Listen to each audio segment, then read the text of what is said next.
Olá, seja muito bem-vindo ao curso A Derivada das Funções Polinomiais e Exponenciais. Olha só, pessoal, o que a gente vinha fazendo no capítulo 2? A gente vinha calculando a derivada de uma função f mediante definição. Dada a função f, a gente calculava a função f' mediante a definição de derivada. E conforme você observou, é um tanto quanto trabalhoso calcular a derivada de uma função usando a definição. O que nós vamos fazer aqui nesse capítulo 3? Nós vamos estudar as regras de derivação, porque calcular a derivada de uma função mediante as regras de derivação vai ser bem mais fácil do que usar a definição. Essa é a ideia, tá? E a primeira regra de derivação é essa aqui, olha. Se f de x é igual a constante, então f' de x é igual a zero. Ou seja, a derivada da função constante é zero. Vamos inicialmente pensar geometricamente? Vamos pensar geometricamente? Vamos fazer aqui um sistema cartesiano bem rapidamente, só para a gente ilustrar. Sistema cartesiano, x, y. O gráfico da função f é uma reta horizontal, porque a função é constante, então suponha que seja aqui. Aqui está o c, a reta horizontal, aqui está o gráfico de f. Muito bem.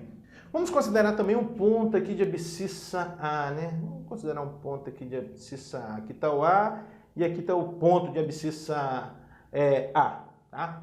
O que é, por definição, o f' de A? O f' de A. Por definição, o f' de A é o coeficiente angular da reta tangente ao gráfico de f no ponto de abscissa A. Ou seja, é o coeficiente angular da reta tangente ao gráfico de f aqui nesse pontinho. Ora, mas a reta tangente ao gráfico de f aqui nesse pontinho é exatamente o gráfico de f, exatamente essa reta, que é horizontal. E toda reta horizontal tem por coeficiente angular o zero. Então, a gente está suspeitando aqui, geometricamente, que, dado um A real, o f' de A é igual a zero. E, portanto, o f' de x é igual a zero. Isso geometricamente, né? Bom, vamos pensar agora algebricamente? Como é que a gente faz? Vamos lá. Você faz assim, calcula o f' de x mediante definição. O f' de x vai ser igual ao limite, quando o h tende a zero, de f de x mais h, menos f de x, isso tudo sobre h. Bom, um pouco mais, isso vai ser igual a limite, quando h tende a zero de quem? F de x mais h. Tendo em vista que a função é constante, f de x igual a c, o f de x mais h vai ser o c. Menos. E o f de x? Também c. Isso tudo sobre h. Bom, um pouco mais, isso é igual a limite.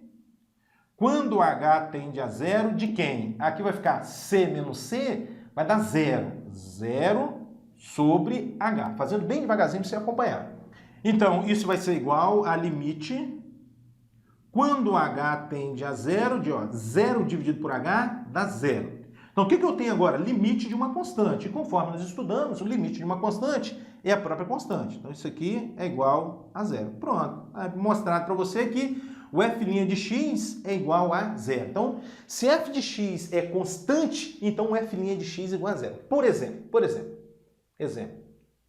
f de x igual a 7. f de x igual a 7.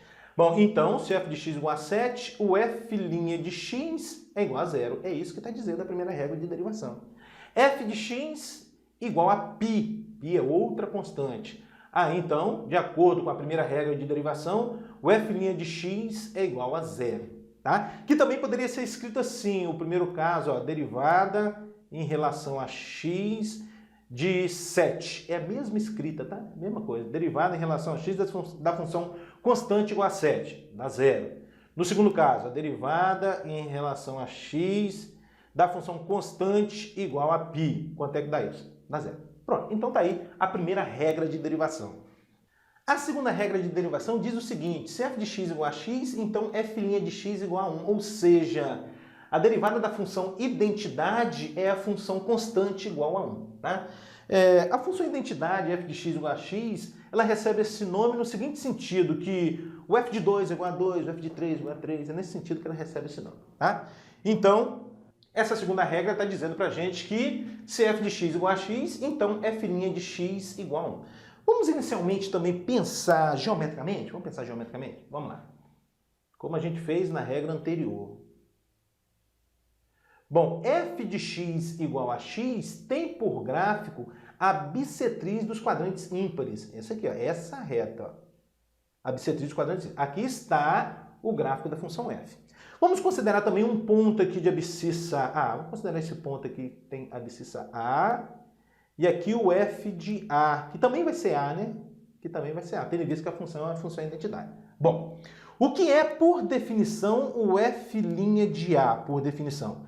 É o coeficiente angular da reta tangente ao gráfico de f aqui nesse pontinho. Ora, mas a reta tangente ao gráfico de f aqui nesse pontinho coincide com o gráfico de f, coincide com a bissetriz dos quadrantes ímpares, tudo bem? Então, a reta tangente é essa aqui mesmo. Qual é o seu coeficiente angular?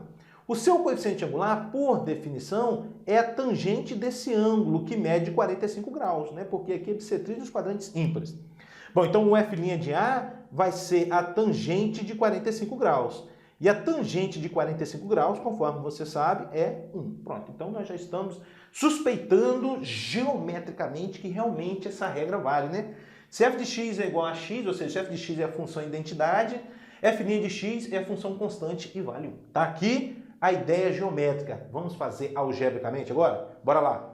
Então vamos lá. O que é o f' de x? O f' de x vai ser igual a limite, quando h tende a zero, de f de x mais h menos f de x, isso tudo sobre h.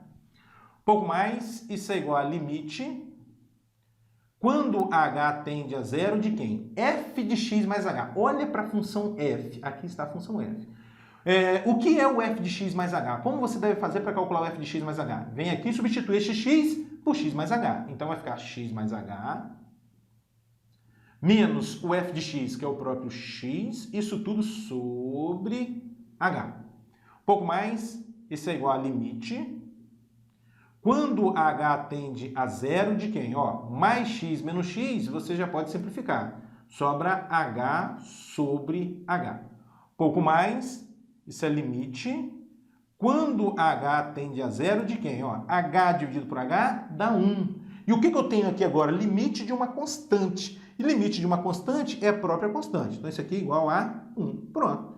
Está provado aí para você, então, tanto algebricamente como geometricamente, que se f de x é igual a x, o f' de x é igual a 1. Tá?